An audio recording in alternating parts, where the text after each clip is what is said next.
Right, eh, kita mulai. Assalamualaikum warahmatullahi wabarakatuh. Salam sejahtera dimanapun kalian semua berada. Kali ini kita kembali untuk bisa membahas tentang salah satu topik pemicu 2, yaitu tentang promoter DNA. Nah, apa itu sebenarnya promoter DNA? Nah, promoter DNA itu merupakan bagian yang meregulasi suatu ekspresi dari DNA. Nah, kalau misalkan kita melihat dari suatu sequence dari suatu DNA gitu ya. Nah, dia itu ada bagian, kita asumsikan saja di sini garis ini merupakan pasangan asam dan basa. Nah, dari pasangan asam dan basa itu ada yang namanya reporter, ada yang namanya promoter. Oke. Biasanya yang memisahkan antara promoter dan reporter adalah suatu tanda garis panah seperti ini yang ada pada garis ini. Nah, itu menandakan bahwa itu merupakan awal di mana suatu protein terekspresi. Baik. Nah, bagaimana dengan promoter? Nah, kalau misalkan kita lihat promoter, setidaknya dia nantinya akan dibagi menjadi 3 bagian. Nah, promoter itu ada yang bagian core region, nah, ada yang bagian proximal region, dan juga ada bagian distal region. Nah, ini dibagi berdasarkan dari kira-kira panjangnya dari pasangan asam dan basa. Core region kira-kira sekitar 40-50 base pair, proximal region 50-200 base pair, sedangkan distal region lebih dari 200 base pair. Nah, distal region ini di sini ada suatu enhancements untuk bisa melakukan ekspresi dari suatu gen gitu ya. Begitu juga dengan proximal region.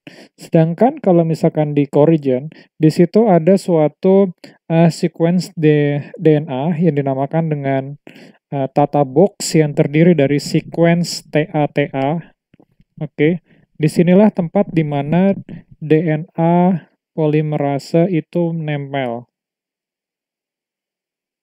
Nah, ketika nanti dia menempel, enhancement yang berada di bagian proximal region maupun berada yang di distal region akan menempel kepada DNA polimerase seperti yang berada pada gambar yang ada di bawah ini.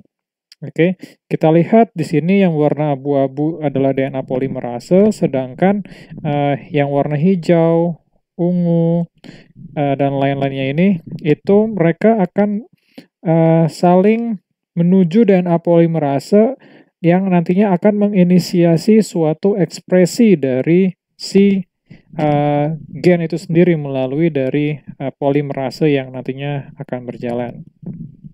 Oke, jadi kalian bayangkan bahwa dalam suatu gen tersebut dia bisa meliuk-liuk gitu ya, sehingga nanti si enhancement yang ada di bagian proximal region maupun distal region dia akan menyatu ke dalam si DNA polimerase, dan itu nanti akan mensupport dan mendorong si polimerase agar dia mengekspresikan gen yang diinginkan.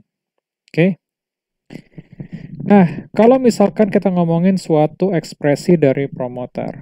Promoter ini sendiri, dia akan mengekspresikan gen tersebut di tempat-tempat tertentu. Sebagai contohnya, di sini ada gambar dari development dari suatu ikan zebrafish. Oke, ada beberapa promoter-promoter DNA yang digunakan. Misalkan di situ ada CYP26A, ada NGN1, kemudian ada PCDH10B, Novelgene, LBX2, VSG1, CYP26B, NURR1, dan juga PDGFA. Nah, kalau misalkan kalian lihat hasil dari in situ hybridization dari si embrio zebrafish ini memiliki warna biru yang berbeda-beda. Artinya, gen-gen tersebut memiliki ekspresi yang berbeda-beda. Misalkan contohnya di sini CYP26A, dia berada pada saat gastrulation stage. Oke, dia terekspresi di bagian kanan atas dan juga di bagian bawah gitu ya, sebelum nanti dia akan menempel, menutup semua sisi dari yolk atau kuning telur dari si zebrafish. Sedangkan NGN1 merupakan gen yang terekspresi ketika tubuh dari si zebrafish itu mulai terbentuk pada saat fase setelah gastrulasi, seperti itu ya. Kita lihat di sini ada beberapa titik-titik biru yang dihasilkan. Kemudian ada PCDH10B, itu merupakan suatu gen yang terekspresi pada saat fase somatogenesis. Nah, oleh karena itu kita tahu bahwa gen-gen tersebut akan mengekspresikan di tempat-tempat tertentu. Apa yang mempengaruhinya gen tersebut bisa terekspresi pada tempat-tempat tertentu? Balik lagi, tadi ada yang namanya enhancement tadi ya, yang berada di bagian distal dan juga di bagian proksimal. Nah, inilah yang nantinya akan mencoba untuk bisa mengontrol ekspresi dari suatu gen itu sendiri. Apabila suatu promoter itu di bagian distalnya coba kita hilangkan, bisa saja nanti ekspresi gen, katakan contohnya dari si PCDH10B itu tidak seperti yang ada sekarang ini. Dia kelihatan sekarang ada di mata, kemudian ada di bagian somite ya, tulang belakang, ada juga di bagian buntut.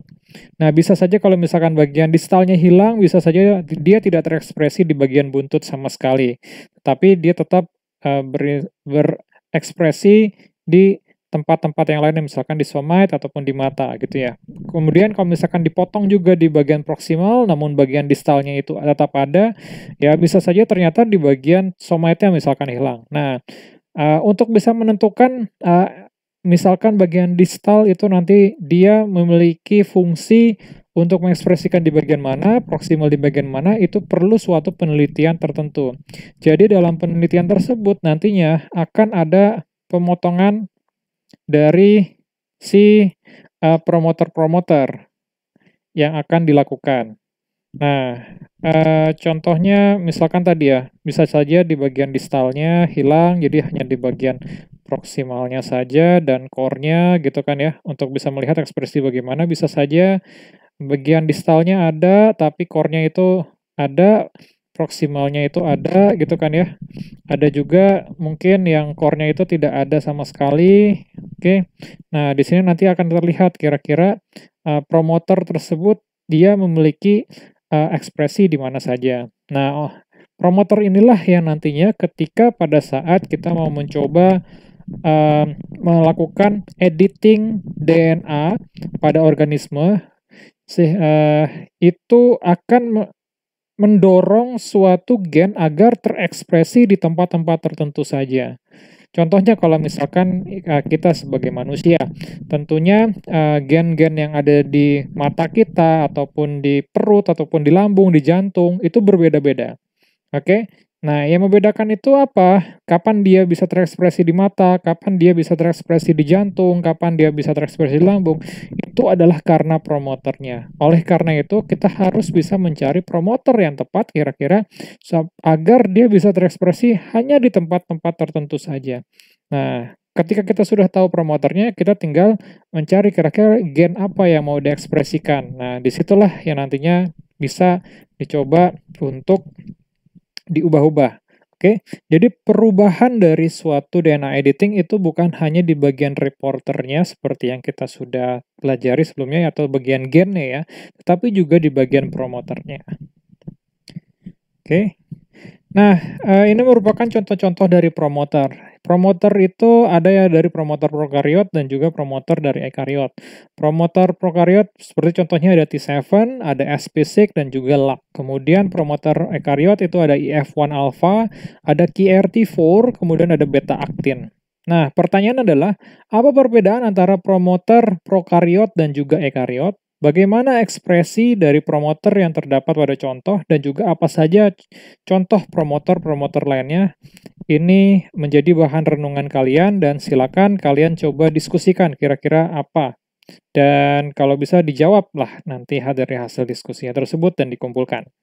Oke? Baik, terima kasih banyak semuanya atas perhatiannya. Sampai jumpa di video selanjutnya. Assalamualaikum warahmatullahi wabarakatuh.